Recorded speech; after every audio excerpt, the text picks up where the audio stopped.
cul-de-sac, wishing I was Chipper Jones. I saw the lights in Fulton County, fireworks in night. Welcome to the Marinade, a free-flowing conversation about the creative process with creative people. Each episode, we welcome musicians, actors, comedians, authors, visual artists, filmmakers, anyone who creates art to talk about how and why we make stuff. This is episode 176, and our guest is the incredible Graig Kriendler.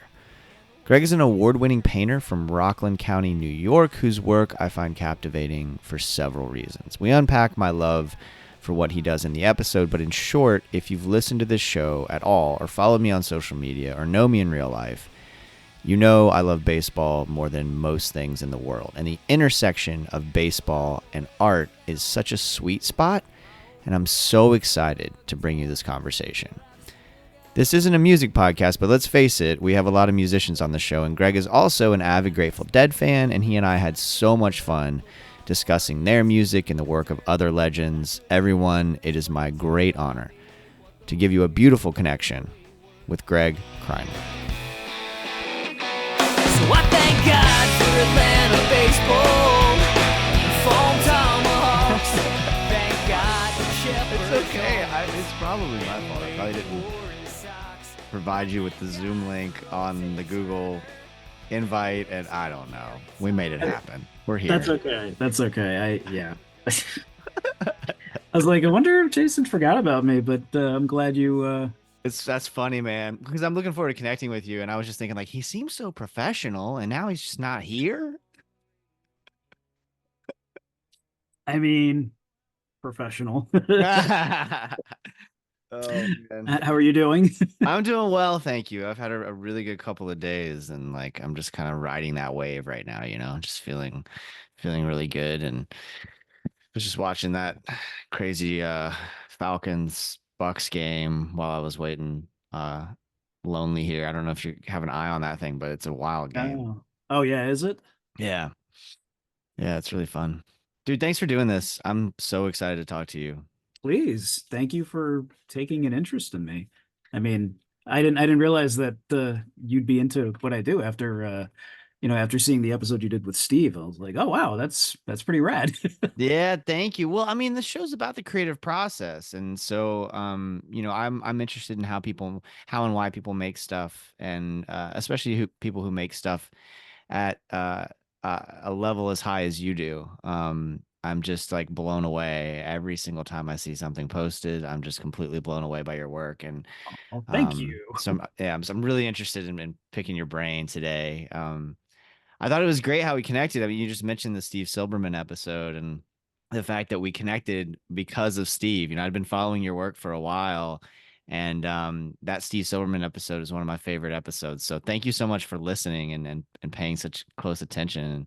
Oh, my pleasure. It was such a great episode. And, obviously, it's tinged with a bit of sadness considering the circumstances, but, it's nice to kind of it's nice to listen to him and just kind of hear his thoughts about music and life in general. And he's so intelligent and articulate, and I am very much on the other end of that spectrum. So I'm always in like absolute wonder by listening to someone like him. It's just, it was great. Well, I doubt that's true, but yeah, he was a special guy, and I'm so grateful. He was so cool about the whole thing. He was so professional with me about it, and it almost didn't happen, and like it's just really really grateful. And so rest in peace, Steve. Man, I've loved doing research for this conversation. It has been so much fun. And one of the things that came out of that really stood out to me, speaking of research, was how much you do for your paintings. And I'm interested in that because I think when most of us think about visual art, I lived with a visual artist for 10 years. Most of us think about painting or visual art, we think about sort of like the muse striking and this sort of abstract idea of like, well, I have to follow my heart and here's what it looks like. And I think most people, when we think about visual art, especially painting, think about like mounds of research going into a painting. So can you talk about like that as your process? Sure. Yeah. I mean, the research portion of it is, it's pretty important, to me. I mean, unfortunately, like I've never been the kind of artist who can kind of, like you said, like follow the muse and kind of just be like, this is what I'm feeling and this is how I'm creating. It's all in response to what I'm feeling. And it's like I kind of always need something in front of me, whether it's a model or a landscape or a photo, in a way, in a way, sometimes I call my work, kind of derivative, though at the same time, I know the word derivative kind of has a negative connotation to it, but it's all based on kind of stuff that's already out there. And I'm just kind of always trying to bring it back to life in a sense. Uh, the fun part, I mean, the whole process is fun, but just being able to kind of work with subject matter that people are very familiar with, Mm, baseball in general, but also kind of the heroes and legends of the game that people know, they know about, like they know the names Babe Ruth and Lou Gehrig and mm, Mickey Mantle. But I think for the most part, when they think of them, I mean, especially if they're like our age, mm, they kind of think of them in like black and white footage, black and white, mm, photography and whatnot. And the joy that I get out of trying to kind of bring those players out of that drab black and white world and put them in the same world that we're in, breathing like the same air that we breathe, making people kind of realize that they're not just these like folk heroes from long ago, they actually lived on the same planet as us. So it's fun to try to do that. I love that because I think me as an obsessive baseball fan, I watch almost every Cincinnati Reds game. I absolutely adore the game um, and grew up being completely obsessed with it and do think of those folks as so much larger than life, right? And I think there's some of me that still does that with modern players, even though they're 20 years younger than me, right? Yeah. It's like sometimes I still do that where I recognize they're human beings, but at the same time, it's just they do baseball's magic. And Yeah. so it's really cool that sort of that dichotomy of like you still maintain in your work to me as the viewer of it, you still maintain that lore. You still maintain that larger than life kind of vibe and feel, but you do bring them into our world. That is so cool. Oh, thank you. That means I'm successful in your eyes, and that makes me happy. In my eyes, I'm still, I'm still trying to like reach that last ring of the ladder, but always falling short. Okay, so that's something I definitely want to talk to you about. And so let's go ahead and dive in because that was a bullet point of mine. Is Oh, like, okay. yeah, is like, well, here's how I want to ask the question and start the conversation about sort of success. Um, you were like winning awards in your 20s, and it's kind of wild to me to think about like how long you've been doing this and how, and from my viewpoint, how successful you've been. So I'm curious, like when you knew you were good at this, and then also how you measure success. That's a great question. I mean, in terms of being good, uh, I don't know. It's hard to kind of pinpoint that because I still like I've always kind of thought of myself, you know what? Let's let's go back to Jerry Garcia in honor of Steve. Right on. Someone asked Garcia, I don't know, a couple of years before he passed away, like how he would like to be remembered, as like this virtuoso guitarist or this incredibly musician or whatever. And he kind of balked at the question and the idea and kind of made him uncomfortable. And he's like, I think I'd like to be remembered as like a competent musician. And that's kind of like the way I think of myself. Like I think I'm a competent painter. Mm, uh I just think that the combination of being somewhat of a competent painter, and having somewhat of a classical education, and bringing that to a space that I don't think was explored by a ton of people. Mm, I think that really helps. Um, you know, the it's hard to kind of measure success. It's like I always thought when I mm, was in school, I went to SVA, the School of Visual Arts in Manhattan, and like the measure of success for me while I was there was, okay, I want to get into the Society of Illustrators annual student show, which is a juried competition.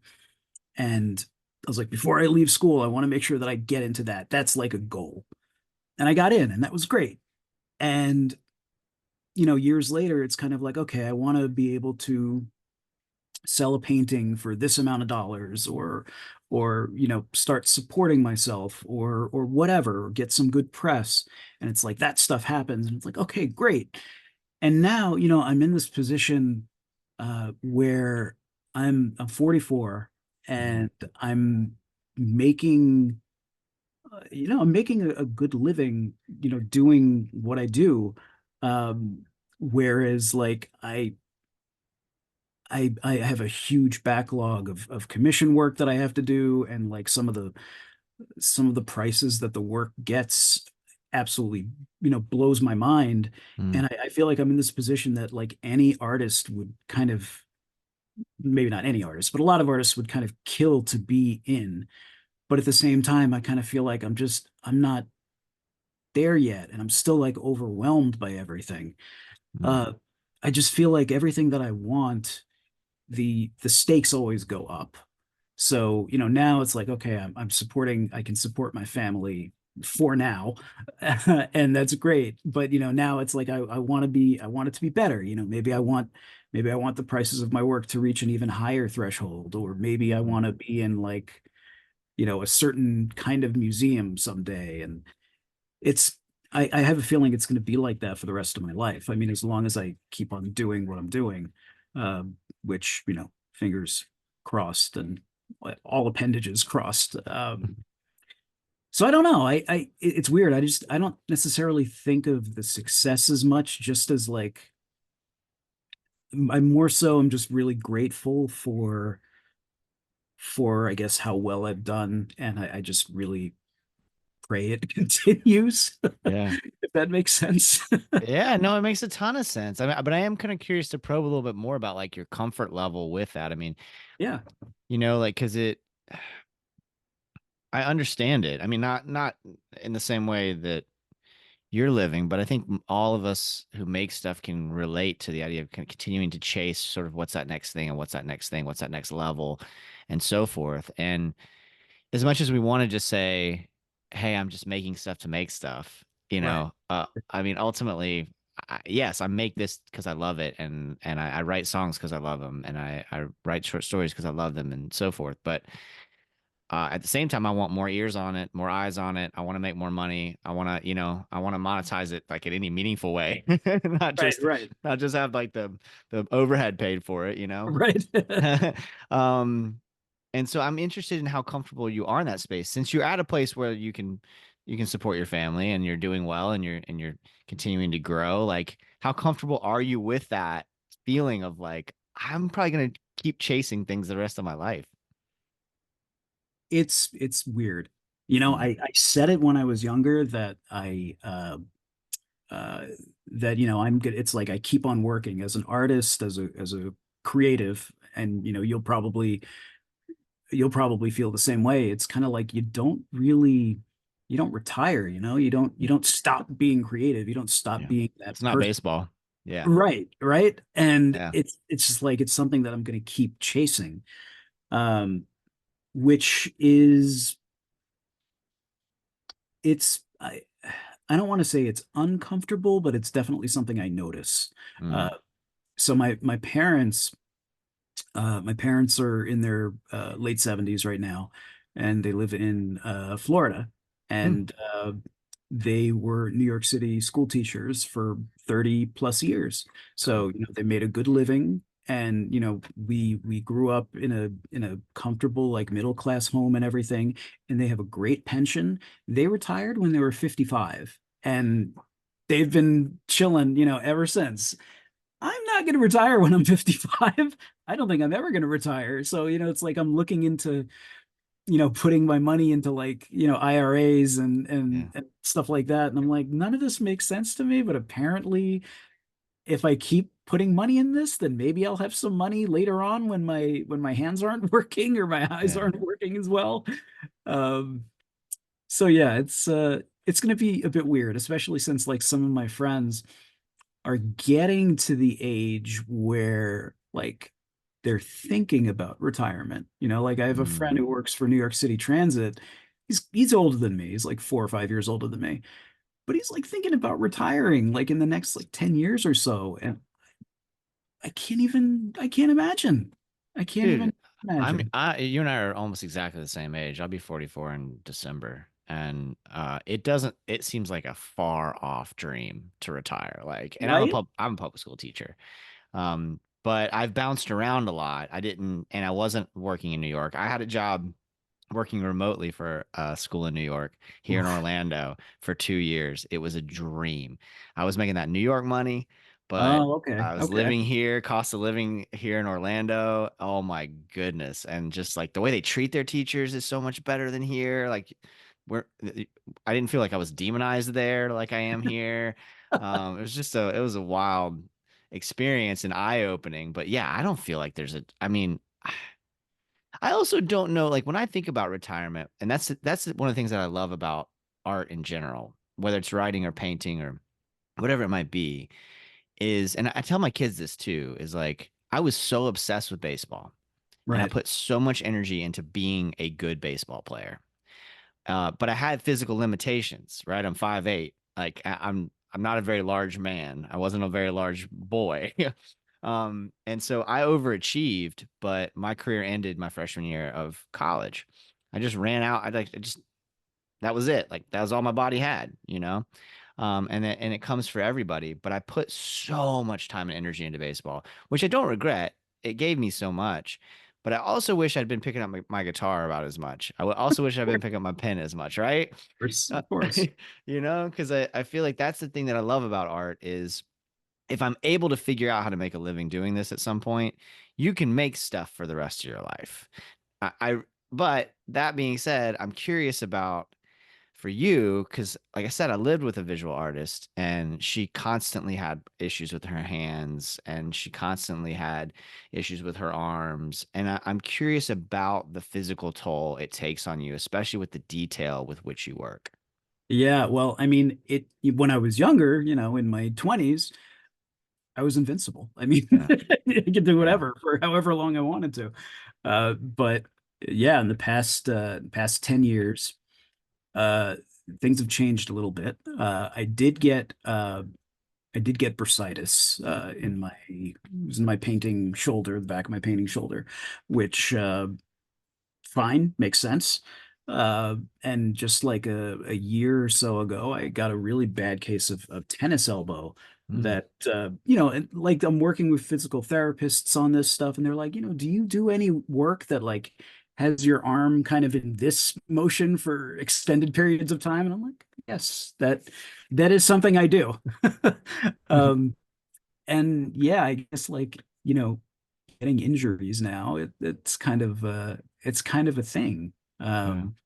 And there's nothing sexy about it. I can't say like I tore the meniscus or whatever. It's like, no, I got tennis elbow because I was painting too much or whatever. It's just it's not sexy, but Drags out 4 to 6 weeks with tennis yeah, elbow. We're gonna put you on right. painting IR. Right, exactly. I'm on the DL for like Yeah. 15 days and it's kind of sad, but it's like you gotta work through it. Yeah. At least I have to work through it. But it's like another constant reminder of how, you know, I'm just a mortal human being, and I guess I'm eventually going to fall apart in some way, Mm. physically, mentally. waved bye-bye to that a long time ago. But yeah, it's weird that that's become a thing now. Yeah. And it's weird to think that I'm 44 and like still inside, I'm still like Yeah. this scared 13-year-old. So I don't know. I mean, it consumes my thoughts, right? Like, Yeah. I think 40 didn't hit me. I was kind of like, oh, cool, it's 40. And then 41, my body just was like, I don't do the same things anymore. And I was like, yeah, you do. We're gonna go do these things that we do. And my body's like, no, we don't. We don't do those things anymore. And that internal struggle and like, thank God for therapy and good Oh support God, system, yeah. Oh my God. Yes. Yes. Yeah. I mean, have you found because you're a songwriter also, right? That's one Yeah. of the big things. So have you found that as you've aged, uh you've matured in your songwriting and like how you approach it and like even how it I don't know how it takes a toll on you physically. Like if I'm working for now, say like 6 or 7 hours a day on a painting, I feel like I've been wrestling with a bear. Uh, Mm-hmm. is it like that for you too? I think with songwriting, because it's just a serious hobby for me, it's not like something I'm trying to monetize or trying to. I don't have songwriting goals really. I just love writing and I love the guitar and I play. I'll play a show. I'm gonna play a show next Wednesday, but um, I think for me with that, um, because it's so. No. Physically, I just haven't been doing it long enough as a serious hobby for it Mhm. to take a toll. Um, so I do think that as I get older, I'm much more concerned with craft. Okay. Um, and I think that's true of all my work. It's funny, I went to a show last night, my buddy Jordan Foley, who I have another podcast with, Life's Greatest Hits, and who's a wonderful songwriter who feels like to me it feels like he's like on the precipice of something special, like he's been working hard, he's kind of reaching that mark. I feel like there's this 10-year mark with musicians that are craft oriented. I think Mhm. about American Aquarium, I think about Jason Isbell, I think about like there's all these folks that are really craft oriented that most of them it takes like a decade, it seems like, to get to that place. And Jordan's kind of getting there and his Mhm. songs keep getting better and people are paying more attention um and so anyway, I was sitting there watching him last night, and he's one of my best friends, and I'm very, very inspired by watching him and how much better he's gotten and how much he continues to grow and how serious he takes it all. And I just kind of wrote in my notebook, I was like, I realized that there are periods of my life where I am hyper focused on craft. It's not Mhm. that I ignore it at other times, but those times come when things are going well otherwise. Like if I'm feeling good in my life, then I have the emotional space to really hone in on making something very good. Does that make sense? Oh yeah, yeah. Yeah, that makes sense.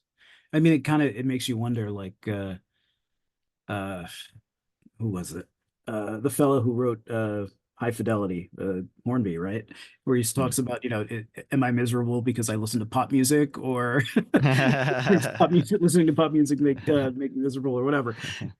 It's the chicken or the egg thing, but yeah, I mean, I think for what it's worth, I feel like I create or I paint better maybe, or I get in a zone easier when things are going well around me, like things are going well in my life, but at the same time, actually painting and getting into that zone makes me feel better about anything that's going on around me. So they kind of play off of each other for me. Um, but I think it's just important for me to kind of be able to have that outlet to kind of get into that zone, which I'm sure you get into the same thing, as a musician, same kind of feeling. 100%. Yes. I mean, whatever I'm making, if I'm writing something, if Right, and I'm, writing too, yeah. right, if whatever it might be. So this leads me, to another question I have for you, which is I read an interview from a long time ago. Oh, I think it was like in the New York Times, it's like '07, something like that. And you said, I want it to be perfect. And the question was that, or I don't know if this is the exact question they asked you, but people tend to ask you, I've noticed a similar question, which is like, how much artistic license do you take with, the photos that you're painting and the scenes that you're painting? And your Right. answer seems to be pretty consistent over the years from what I've gathered. But I am curious about the perfection comment and whether that's still true. And and then I have a follow up, but I'm just curious whether that's still true that like, you want it to be perfect. Yeah. Yeah, it's still very true. Okay. It, it I mean, it's like every painting I do, it has to be perfect, whatever perfection means. Mm, Uh, but I'm still also aware of the fact that nothing is perfect, and sure. especially art or whatever. But yeah, the goal is always to kind of get it perfect, and it's not just to the point of saying, okay, this looks like Mickey Mantle, or this looks like the photograph, or whatever, like that I've translated it correctly. It's also kind of like, does it give the impression of like a warm spring afternoon, Mm. or does it create like this kind of mood, or whatever. Um, Artistic, I think I used to say like artistic license is just like not a thing for me. Mm. Which is a shame, because I often find that there's certain images that I would work from. For the most part, I'm working directly just from one image. I used to kind of combine images here and there and kind of Frankenstein them and then work from that. But usually now it's just one single image, and there will be something in that image, maybe a minor thing, that is just it just looks weird kind of Mm. visually, and makes the picture not work as well. And I'll say, okay, if I can get rid of that, if I can get rid of that like white blob or whatever, I know that's like a player and it's just hitting something on the canvas in a weird way. If I can get rid of that, it'll be a better picture. But at the same time, that player or whatever is there for a reason. So it's not being true to that moment.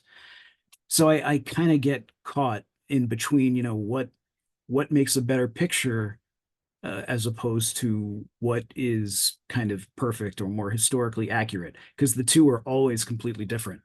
Uh, So interesting. Sucks, but Yeah, that's a bummer. always Yeah, makes yeah. sense. Yeah, Well, it's yeah, that's always. a huge bummer. Because like I really appreciate that you're so serious about the history of the game. Like that's I think what part of what is a draw for me, right? Is that you love the game and it comes through in your work and that you're serious about capturing those moments and like you said earlier, bringing them into the present. And yet I totally get that. How you're like, well, that's not perfect there. That's not, Yeah, but in a way it is because that's how it was. Right. So right, it's like that right. that tension is really interesting. Thank you for sharing that. That's a really interesting question you have to ask yourself. And navigating that must be incredibly challenging. Yeah, it is. I mean, because at the end of the day, I want to make a great painting. Right. And I think that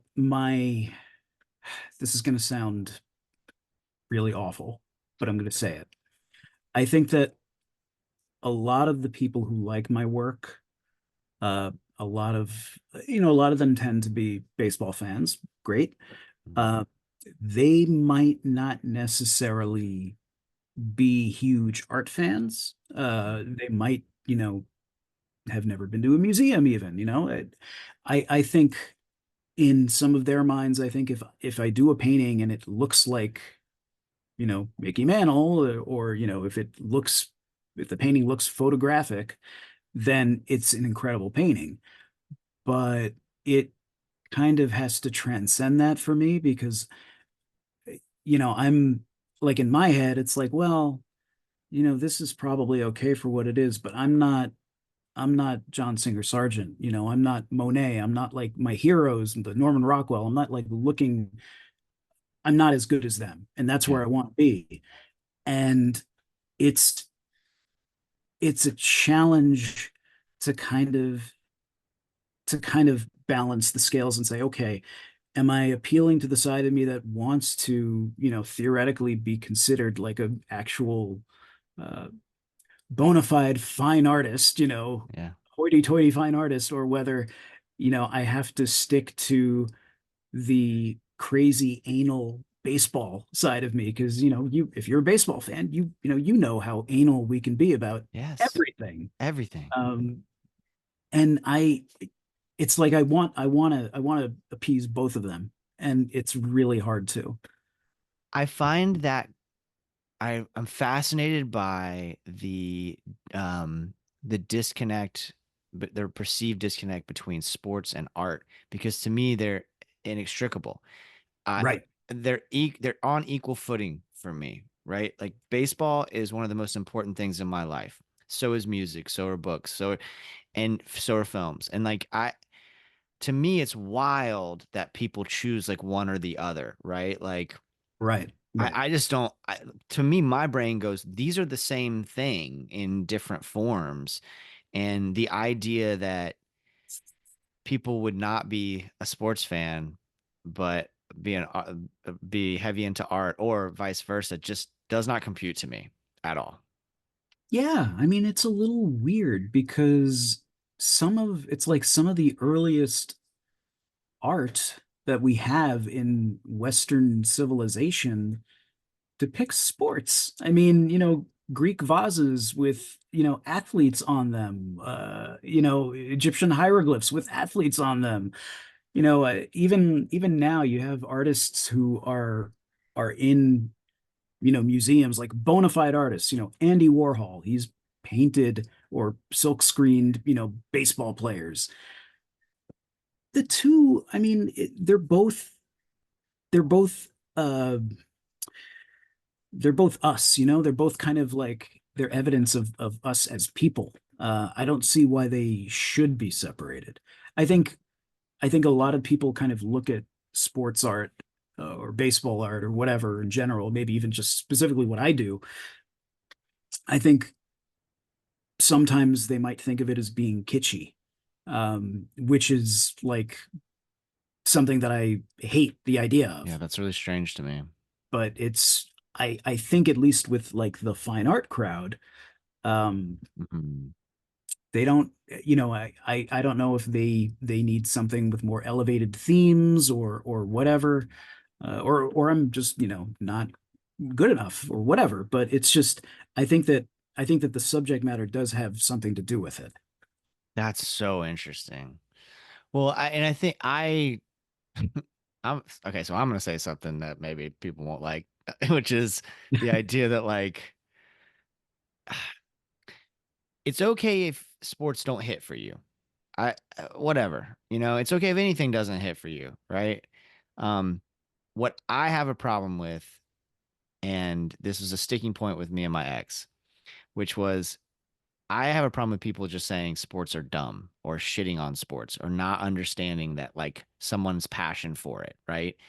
To me, that is a level of ignorance Right. and a lack of ability to connect with other humans and a lack of and a closed-mindedness that I just don't have a lot of tolerance for.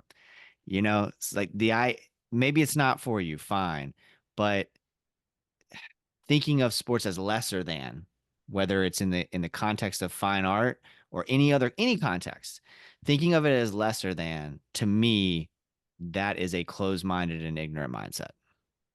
I'll agree with you. I mean, we talk about my wife and I talk about this a lot, just the idea of what's the phrase?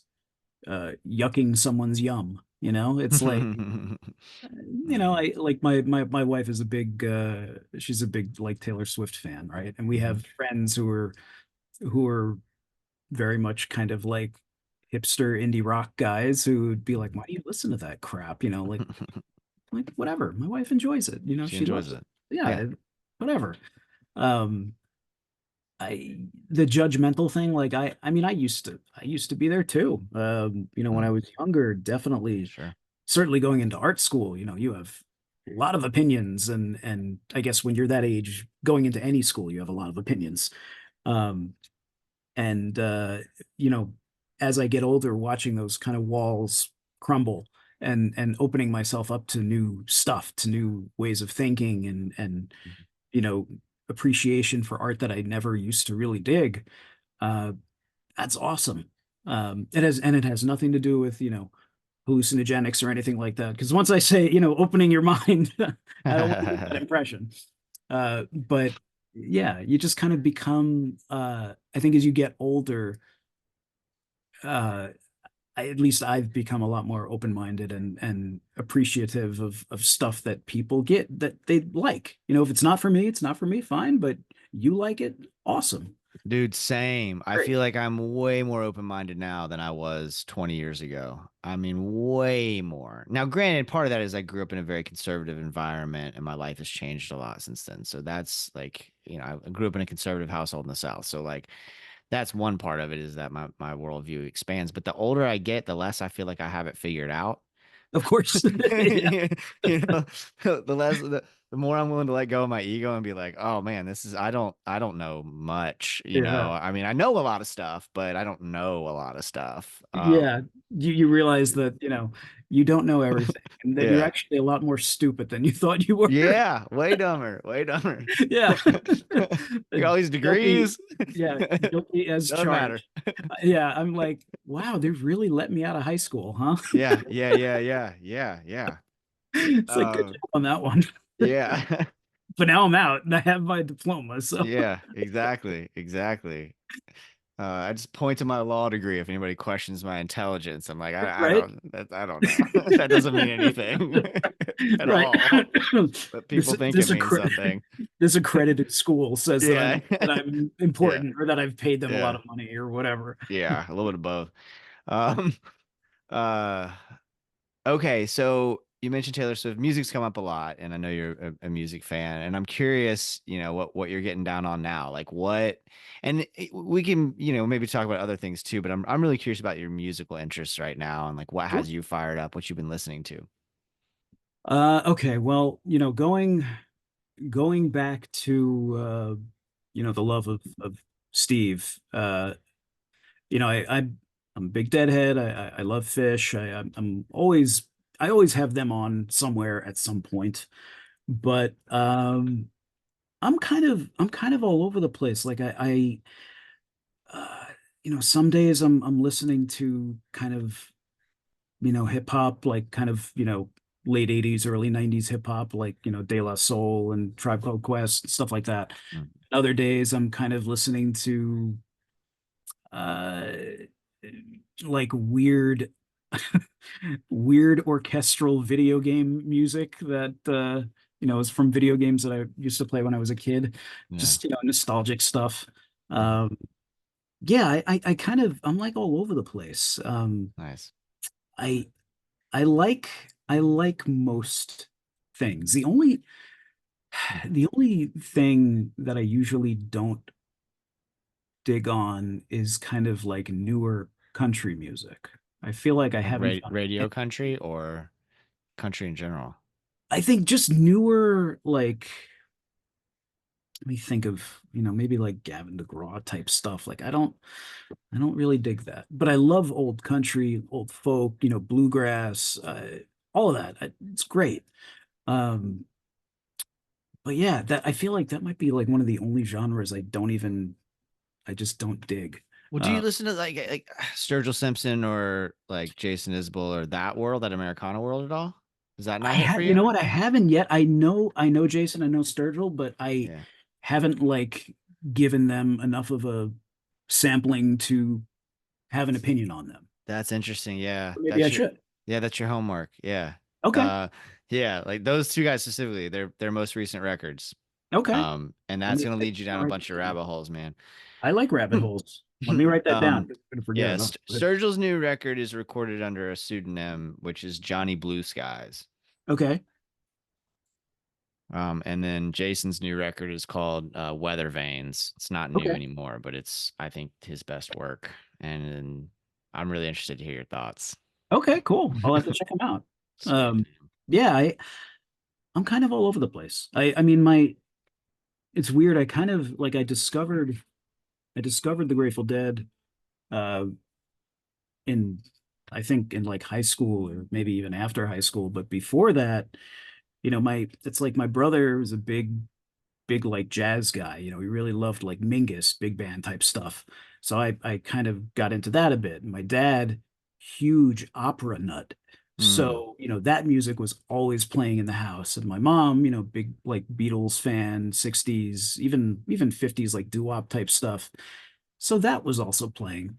Um, and then I don't know, I think getting into stuff like I guess like the Dead also kind of helped broaden the horizons with kind of, the roots music and the Mm. blues um and then, I went through like this weird like indie rock phase and was, into all this stuff from like, Matador and Rough Trade, and I was like, Lord. Hell yeah. right on. Um, okay, so you were on this wonderful role about your parents. That sounds like a cool musical education, though, that there's opera playing and then there's also the Beatles and 50s stuff and all that kind of thing. Yeah, I mean looking back on it, it's definitely cool. I think at the time, I don't know how cool I thought it was. I mean, my dad big into Wagner, so Oh, wow. big into like the Ring Cycle and like Tristan and Isolde, or not Tristan and Isolde, Parsifal, Hmm. and wait, is Parsifal Wagner? I'm forgetting, but definitely the Ring Yeah, I Cycle. don't know. But Ring Cycle, like anything Wagner, is pretty rough. And being exposed to that as a kid was a little tough, but at the same time, there are a lot of other operas that are kind of more easygoing, and then a lot of the classical music that he loved or still loves, whether it's Beethoven or Mozart or Gershwin, like that was stuff that I kind of was always familiar with. um it's music is just it's life, man. I Mm, It's one of those things that you can't describe. Like, I can't describe my connection with it. Certainly not in a way that like Steve would be able to describe it, but yeah. it's one of those things that just kind of like transcends, the mortal plane of existence and just kind of takes you somewhere pretty special, which I think Yeah. is kind of like the hallmark of any kind of great art. I was just gonna say paintings do that too, and I like it's art in general. I mean, in general, that makes it sound like I'm sort of discounting it. Like No. art just does that. And I am continually blown away when I see something like I don't remember how I came across your work. I just know the algorithm was like, this is something you're gonna fucking love. I don't remember if it was on, I think it was on Twitter. I think there was some intersection on Twitter that maybe it was even like there's that stunning Willie Mays painting that you have that you painted. It's like him kind of kneeling and he looks so ripped. Oh, yeah, Uh, yeah, yeah, yeah, yeah. I don't know how long ago that one so it was you painted that one, but I feel like that's the first one I remember seeing at least. Oh, okay, cool. And then from there, I was like, "Oh, this guy, this is my shit here. I am into this." There's That's another awesome. one. Yeah, there's another one. Like once I started diving into your work a little bit, the the paintings of Jose Mendez, who I wasn't familiar with. Oh, That guy's like, those are all stunning paintings, and like his facial oh, features, he's just thank like this you. really like handsome, interesting looking man, and you just like you there's so much expression in those paintings. And and then I did just cursory research on who he was, and I was like, how do I it's such a tragedy that we don't know some of these Negro Leagues, stars. Like I didn't know who that guy was, and now I'm obsessed. Yeah, that stuff has been the discovery of that stuff has been golden. I mean, Nice. I love, obviously I love the baseball that everybody kind of grows up with, all that history, but the stuff in like the Negro and Latin American leagues, my goodness, some of those players, just their stories, the images that I've seen of them, they've become so I guess important to me Mm, and what I'm doing and like I had mentioned before about kind of bringing players kind of back to life mm, with this paint, with color and light. It's to be able to do that, I think is important. And I think it's even more so important for those players who have kind of been like swept under the rug for the past, in some cases 100 years, 120 years. Um, Jose Mendez, he's like he went from some guy who I'd never heard of into being like one of my, favorite players, like to so look cool. at and read about. And there's so much out there that we don't know. Mm, And baseball in general, I mean, the tapestry of history is like so rich, mhm, so big. mhm. And it's like I'm always kind of discovering something new and something exciting to kind of go towards and uh try to recreate, I guess, in my own way. Like Mm, the past couple of days, I'll get off on these tangents. Like the last couple of days have been a lot of players from the All-American Girls Professional Baseball League. And it's like I'm just like looking for images of these women and just thinking, oh yeah, I'm gonna paint this girl, and then I'm gonna paint this one, and then I'm gonna paint this one. Meanwhile, I don't have a buyer for any of these, and I don't care at all, Right. but I'm gonna do them. Then I probably should focus more on my commission work, but but it's like Yeah. it's so important to kind of just I don't know, just kind of show people that there's more to this game than what we've learned for the most part, and that these players are important. I mean, even if they're not necessarily the stars of the league, even if they just kind of had a cup of coffee in the league or whatever, they were important in some way. They were good enough to actually make the big leagues. They were important in their families in some way. They were important in America, uh, for different like social issues. I mean, there's just so much. Yeah. I'm really And then glad to. knowing that I'm not going to be able to paint all of it because I'm going to die, you know, definitely before I can get even a third of what I want to do done. But whatever.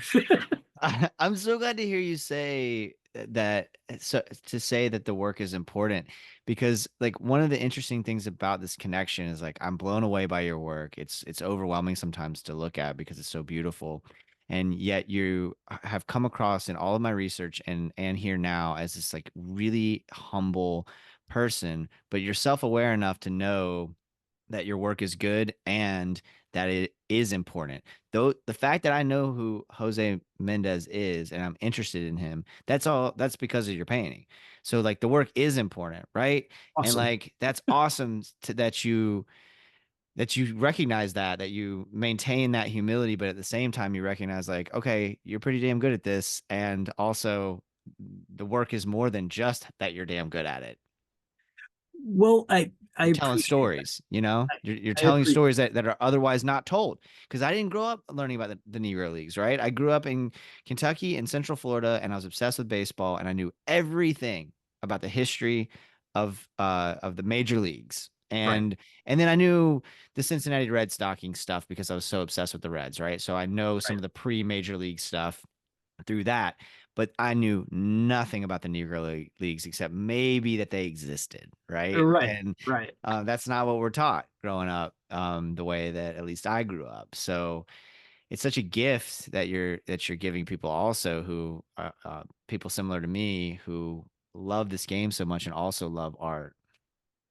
Well, I appreciate that. I still, I mean, I still don't know if what I'm doing is uh good, but I do know that I do know that the stuff that I want to paint is very different from the stuff that other people, I guess, want to paint. Mm, And maybe I'm projecting here, but I kind of think that a lot of people like painting the stars because it's easy to sell them. And I'm incredibly grateful and blessed to be in the position where not that I don't have to worry about that, but I have to worry about it a little bit less. So I can, take a few months and be like, I'm painting Joe Schmo for myself just because I just want to, and this person just speaks to me for some reason. So I think maybe that's what makes me a little different. Mm. Maybe. I mean, maybe I'm also a weirdo, but um, It could be both. yeah, maybe. Yeah, a little from column A, a little from column B. Yeah, nothing You wrong with gotta that. be weird to be a creative, right? You do, man. You do. Yeah, Uh, I love that stuff. I love the history of the game and everything about it. I mean, even the dark stuff is mm, just very cool to kind of put out there and to present it, honestly, like as like a visual reporter in a way. mm, I like that's very mm, important to me. mm, And to kind of like take my stuff, like whatever I feel about this player or whatever someone else feels about this player, just present the person honestly and let the viewer kind of put their own stuff onto it and think whatever it is that they're going to think. That's kind of how I think of it, if that makes sense. makes a ton of sense. Man, this has been such a pleasure. I knew it would be, but it exceeded expectations, and I'm just so grateful we connected. Thank you so much for your time, man. Oh, you're welcome. I mean, if you, I don't know if you want to go more, but I can certainly talk more if you want, if you have any other questions. But Awesome. Yeah, I would talk to you all night if I didn't have 87th, 6th through 8th graders tomorrow who are oh, going that's to right. be in a building that does not have air conditioning. Oh, Jesus. Our air I'm conditioner sorry. works in the morning and it goes up. Folks listening, this is public education in Florida. Oh my God. It works for the first half of the day, and then it stops working. Oh my God. And we are my building is an old parking garage. So I'm in Oh, a oh, parking garage in oh. Florida with no AC for the second half of the day. And if anyone ever questioned my patience, let me tell you, you're welcome to come see my classroom and watch some because the kids are going crazy, right? Like I'm going crazy, but I have to be the adult in the room, and the kids are losing their minds, And I'm like, what? I don't, I'm sorry sorry. guys, I'm not an AC repairman, and our AC is 30 years old, and I don't know I love y'all, but you just can't throw a chair right now. I'm sorry. Like I have to crack down on you wanting to throw that chair. I get that you want to throw the chair, but I get it. I kind of want to throw a chair I right want to now. throw a chair too, right? Yeah. And I'm a grown man, but I cannot do that, and nor can you. So I would talk to you all night, but maybe we'll I'm do this again. sorry. Let's do this again sometime, though. That would be great. I Like love that. Yeah, that'd be down the great. road, let's do this again and stay in I would love touch. that. Is Yeah, that let me tell you though, growing up here in the Northeast, it's funny because like when you're in school and knowing this just because uh, I wanted to get certified to teach for a little while and I did student teaching and all that jazz. mm, Um, Seeing what happens to the students when the weather turns nice in May, like mm, up here, mm, and just imagining that you're dealing with that all mm. year round. Yeah, it's dude, it's also October, and we in the teaching profession we call that Darktober. Darktober. Yeah, because kids go crazy. Like October's Halloween's coming up. Halloween makes kids like I would much rather have a room full of people on meth than kids on candy, easily, and no question, and not even close. It's fine. Like armed people with meth, I would rather have than a group of kids with on Wow. candy, man. Kids on candy, they're crazy and they start accumulating that candy leading up to Halloween and then they have it for a little while after. Plus, you're at the part of the year where like they're supposed to be doing what they're supposed to do, right? Like the Right. expectations have been set. Right. So the honeymoon period is over. I'm like, we can't have you doing the things the bad habits you learned over the summer. Can't do that anymore in October, but they're still kids. So they still have those habits and we're still not developing those habits. So if you look at discipline, this is across the country. It's especially bad in places like Florida where public education is under attack. But like this, like, let's say this is a graph of suspensions, okay, on Right. scientific graph. It's August, September, October, November. Huh. Oh, is it that much of a drop It's in yeah, November? yeah, Oh, wow. November, because November, part of it is there's a week off for Thanksgiving usually.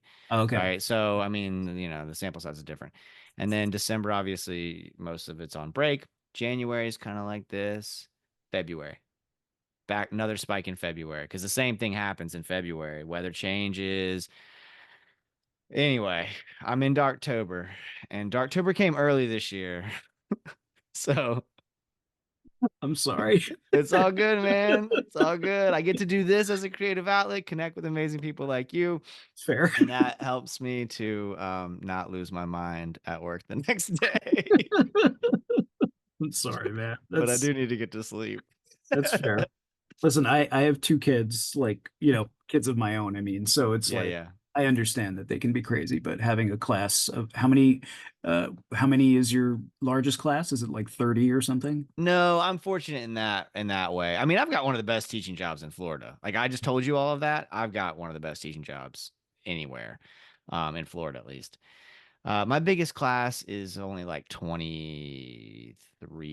Oh, that's 23, great. 24. Okay. It's not too bad. Yeah. The challenge I have with that is that I have a really small room. I mean, the building it was a literal parking garage. It was not, it Right. was converted into a school. It was not meant to be a school. So, facilities wise, we have some struggles, but like culture wise and like uh parent involvement, our families, it's really cool because it's a charter school, which I'm philosophically opposed to charter schools, but I also don't the system here is so messed up that like at least with Hmm. the charter school I can kind of like my boss has my back, and we have parents involved and that kind of thing, but we have this really cool mix because we have like kids from really underserved communities here in Orlando, which are some pretty tough neighborhoods, and then we have kids that are like you know, their parents are engineers and lawyers and doctors. So we have this really cool mix of like, and racially, it's pretty diverse. So my job, other than the fact that the AC's out and it's Darktober and all these things I'm complaining about, is actually pretty cool. Fair.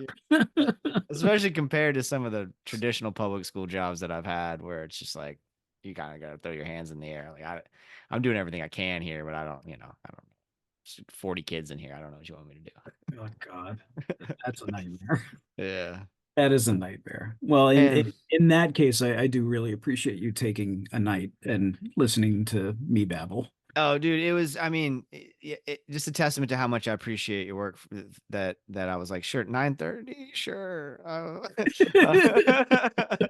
But seriously, this has been awesome, man. And I'm just you were even more than I expected, and I expected you to be great. So thank you. Oh, thank you, Jason. I appreciate that. Awesome. All right, All so right, then let's man. do this again sometime. Hell yeah. But in the meantime, I hope Darktober goes well for you. Thank you. I gotta quit calling it that. It's probably a self-fulfilling prophecy. No, but it's pretty great. Yeah. I gotta tell my wife about that now. Yeah, yeah, yeah. All right, man. Thank you. I'll let you know when all this comes out. I'm gonna get turned around hopefully by Monday. That's my goal. All right, well, I mean, no rush on this end. If you need Cool. any images or want any images to promote it with, let me know, and I'll Awesome. obviously promote it on social and all. So, Awesome. Thank you. Appreciate it. All thank right, you. man. Have a great All right, night. take care of yourself, All Jason. right. You're well. Don't know how we're gonna get through this. Bobby said grown men shouldn't do this. As he spoke with a tear in his eye. Graig Kriendler, y'all. Thank you so much, Greg. Thank all of you for listening. GraigKriendler.com for all things Greg. Damn, what a conversation. The song you're hearing in this episode is Bobby and Chipper, which I thought was appropriate. I reached out to Todd Farrell Jr. This is by Todd Farrell Jr. and the Dirty Birds. Todd and I have never met in real life, but I feel like I've known him for a long time. We exchanged messages about music and baseball pretty steadily, especially during baseball season. Everyone I've ever heard speak about Todd says that he's about as good a fella as the universe makes. I know he's close with Sammy K, for example. He graciously agreed to let me use the song in the episode. Go find his music, y'all. There's so much out there. His project Benchmarks, like there's just so much great stuff to find. With Todd, he was played in 2 Cal Garage for a while. Like, maybe I'm missaying that. Maybe he's an ongoing member in 2 Cal Garage, but just love what he does and our interactions. And so thank you so much, Todd. Follow him on all the socials. Go find his music on Bandcamp. Just really, really cool to incorporate that in the episode. MarinadePodcast.com for all things The Marinade. Follow us on all the socials. I'm rethinking my whole social approach. We're not backing off of socials. We're just doing it differently.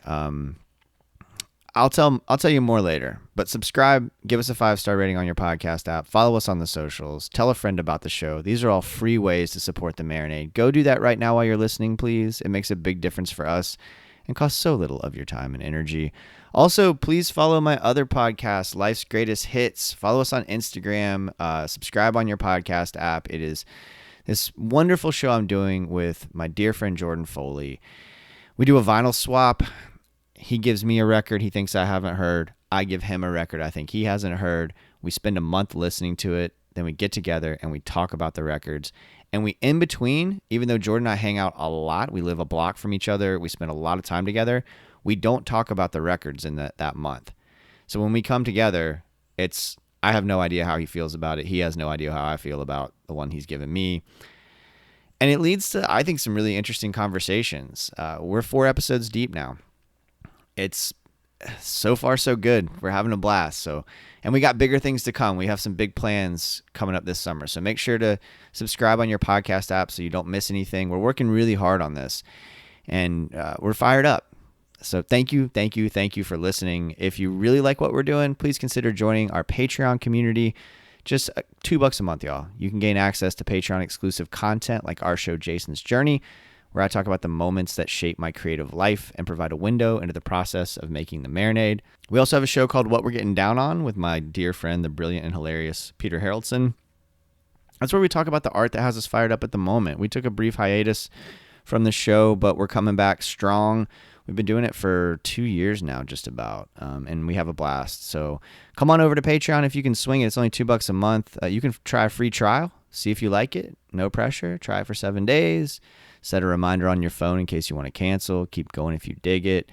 If you want to support the show financially, but you don't want to commit, I get that. Listen, who doesn't have commitment issues around here? You can Venmo or PayPal us. It's just at the Marinade, and all the money goes right back into the making of the show. We're headed to Orange Blossom Review for the 4th year in a row coming up. Jen Ross and I are, and that happens because of the generosity of our listeners. Bonnaroo every year because of the generosity of our listeners. I've got big plans in 2025. Lots of festivals to cover. So if you can swing it, send us a little tip or join the Patreon. But if not, above all, we're grateful that you listen and spread the word about the Marinade. And until next time, go out and create something. Cheers, y'all.